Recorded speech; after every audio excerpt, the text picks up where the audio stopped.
जिसने बहुत बड़ा योगदान किया था, इसको हमको ध्यान में रखना चाहिए। यह मैं ये मानता हूं कि यह जो लड़ाई थी इसमें इंस्पिरेशन, वैलर का एक यूनिक मिश्रण था। इंस्पिरेशन के साथ जिस विपरीत परिस्थिति में जब मेंटली आदमी थक हारा हुआ महसूस करता है, वहां से उठ करके वैलर के आधार पर विजय हासिल करना, ये बहुत बड़ी बात है। और मैं ये इसलिए कह रहा हूं क्योंकि आप सब लोग तो बड़े सीनियर डेकोरेटेड ऑफिसर्स हैं, you know better than me, but it becomes my prime responsibility to reiterate on such forums time and again that Pakistan was in a very advantageous position. वो हाइट पर था और height के साथ साथ वो strategic position पर position ले चुका था और लगभग 90 डिग्री की हाइट सीधे थी। इस 90 डिग्री की हाइट को चढ़ना कोई आसान खेल नहीं था और आसान खेल क्या, उस भवन में वहां खड़ा होना भी मुश्किल था। ऐसी परिस्थिति में हमारे जांबाज फौज ने अपने स्ट्रेटेजी के साथ साथ अपने वैलर के माध्यम से वहां विजय हासिल की और शायद 26 दिन 2 मंथ्स, मोर देन 2 मंथ्स इस लड़ाई में हम लोगों ने जो लड़ाई लड़ी, ये this was the toughest battle on the highest mountain, a range of 14,000 feet to 16,000 feet. It was the toughest. और इसके साथ साथ आप ये भी ध्यान में लीजिए कि -10 डिग्री टेम्परेचर में हम लोगों ने इस लड़ाई को जीत हासिल की।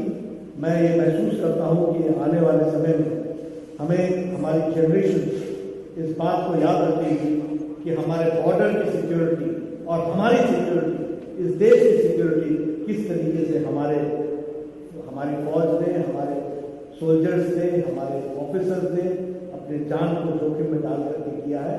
भारत सदा उनको याद करता रहेगा, यह मैं बोलना चाहता हूं।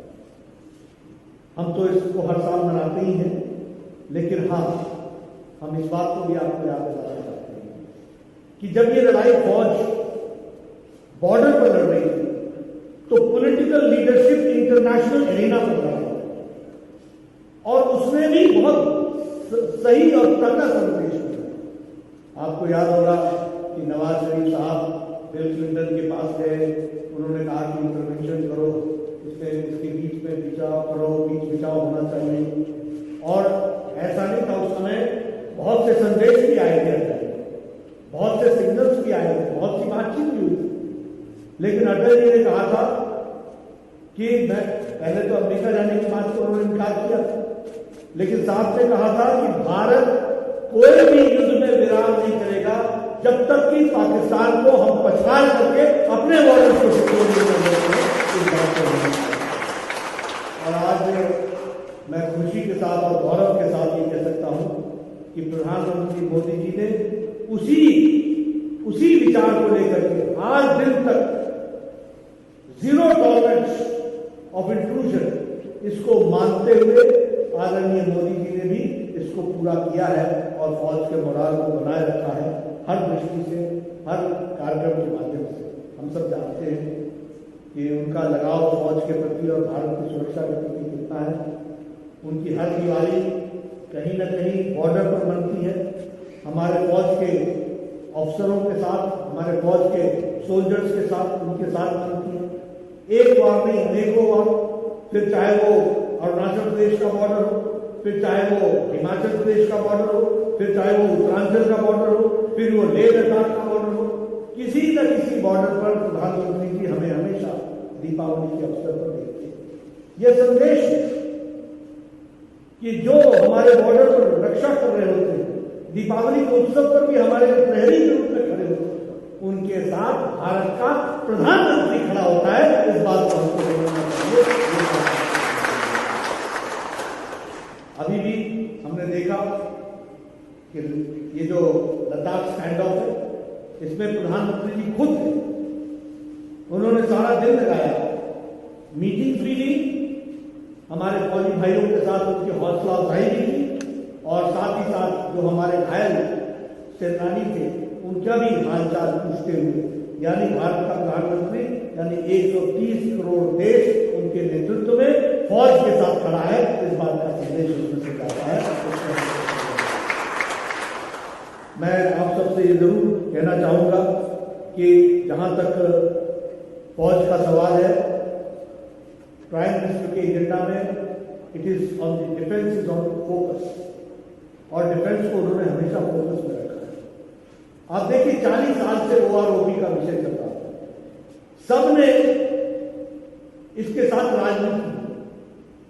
एक हमारे वित्त मंत्री आए, उन्होंने 5,000 करोड़ रुपए टोकन मनी देकर के 500 करोड़ रुपए रख करके, और उन्होंने OROP की बातचीत शुरू की, और उसमें कुछ नहीं है।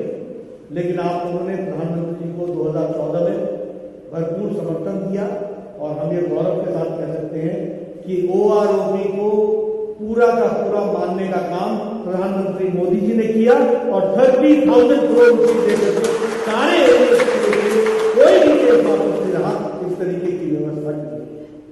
आपको पता है आज के दिन विजय कारगिल दिवस है, मैं कुछ कहना नहीं चाहता, लेकिन हाँ, एक हमारे भारत के डिफेंस मिनिस्टर हुए जिन्होंने पार्लियामेंट में कहा कि as far as infrastructure is concern we are lagging behind. हमारे UPA की सरकार के दौरान एंटोनी साहब ने कहा we are lagging behind, and you see defence is not a situation where one day you can do everything, we should know the reality, और reality में हम पीछे हैं। और आपको मालूम है कि स्कैंडल्स पे स्कैंडल्स होते चले गए, परचेजेस नहीं हुए, न पॉलिटिकल विल था और न ही कोई वो एक्यूमेंट था कि उसको कर सके। लेकिन आज हम ये गौरव के साथ कह सकते हैं कि प्रधानमंत्री मोदी जी के आने के बाद 36 राफेल फाइटर्स आ गए, उनकी व्यवस्था हो गई, 28 अपैचे हेलीकॉप्टर्स आ गए, उसी तरीके से 15 चिनूक चॉपर्स आ गए, टेस्टिंग हो गई एंटी सैटेलाइट्स की, और इंडिजिनस बुलेट प्रूफ जैकेट अब भारत में पैदा हो रहे हैं और भारत एक्सपोर्ट कर रहा है। यह आगे बदलती तस्वीर का नतीजा है। उसी तरीके से इनहैंस हमारे मार्टियर्स के वार्ड्स को स्कॉलरशिप किया गया, यानी हर तरीके से चिंता की गई कि फौज को फोकस में रख करके जो हमारे प्रहरी हैं, जो हम यहाँ पर स्वाधीनता में अपनी सांस ले रहे हैं और आजादी से जीवन बसर कर रहे हैं, इसका कारण है कि हमारी फौज जहां कोस्टल बेल्ट को पूरा का पूरा रक्षा कर रही है, वहीं ऊपरी भाग को भी और सारे तरफ से इसकी रक्षा कर रही है, बॉर्डर की रक्षा कर रही है, तभी ये संभव हो पाया है। ये हम आपके साथ शेयर करना चाहते हैं। इसी के साथ साथ मैं ये भी आपको बताना चाहता हूं कि UPA के टाइम में लगभग 72 प्रोजेक्ट्स बॉर्डर के लिए और किसी पर काम नहीं हुआ। आज मैं बड़े गौरव के साथ कह सकता हूं कि all 72 projects are nearly completion, ये हमारे कई लोगों को, विरोधियों को डर, दूसरे देशों को चिंता क्यों होती? क्योंकि बॉर्डर रोड सारे कंप्लीट हो गए, सारे टनल्स बन गए, सारे ब्रिजेस बन गए। अब हम दिनों में, मतलब चंद घंटों में सारे का सारे सामग्री फौज की पहुंचा सकते हैं, यह व्यवस्था की गई है। और प्रोजेक्ट लगभग 2008 से लेकर 2014 के बीच में 3,610 किलोमीटर की सड़कें बनी, और 2014 से लेकर के 2020 तक 4,764 roads have been completed, where पूरी की पूरी आर्मी अपनी मशीनरी के साथ उस बॉर्डर के माध्यम से एकदम बॉर्डर पर पहुंच सकती है, यह व्यवस्था की गई है। तो यह प्रधानमंत्री जी की सोच है, जिसके कारण ये सब हो पाया है।